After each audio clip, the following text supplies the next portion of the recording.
Nakakabahala ang mga pahayag na narinig natin itong mga nakarang araw.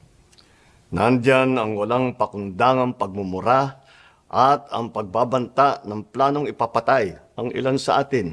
Kung ganun na lang kadali ang pagplano sa pagpatay ng isang presidente, paano pa kaya ang mga pangkaraniwan na mamamayan?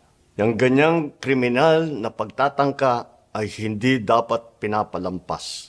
Yan ay aking papalagan. As a democratic country, we need to uphold the rule of law. Ako, bilang pinuno ng Executive Department at lahat ng mga nanunungkulan sa pamahalaan ay may sinumpaang tungkulin na tutupdin at pangangalagaan ang konstitusyon at ang ating mga batas. Kaya hindi tama ang pagpigil sa mga halal ng bayan sa paghahanap ng katotohanan. Hindi na sanang hahantong sa ganitong drama